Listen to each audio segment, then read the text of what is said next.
આ આટલા જ ખિસકોલી તરફ જતો રોડ છે, તો ત્યાં 2 દિવસથી આ જે ગટરનું ઢાંકણું છે એ ખુલ્લું પડ્યું છે. એક મોતનો કૂવો કહેવાય ને એ રીતનો મોતનો કૂવો છે ને એની બિલકુલ બાજુમાં બીજી ગટર છે, એનું બી ઢક્કન ખુલ્લું છે. એટલે કોઈ જાતની કોઈ તકેદારી નહીં, કોઈ જોવાનું નહીં. બસ રામ ભરોસે વડોદરા ચાલી રહ્યું છે એવું લાગી રહ્યું. એમાં વોર્ડ નંબર 12ની હાલત એટલી ખસ્તા છે જેનું કોઈ કહેવાનું નથી, કોઈ જોવાનું નથી.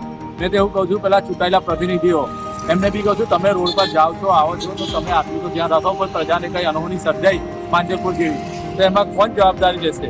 અને એ ચાલો તમારી પાસે કામ છે, તમે ધ્યાન નથી આપતા, પણ તમારા જે કાર્યકર્તાઓ છે, જે પેટ પ્રમુખો છે, એમના જ પરિવારનું કોઈ આગળ કંઈ એક્સિડન્ટ થયું ને કોઈ જાનહાની થઈ, તો તમે એના વિશે તો વિચારો.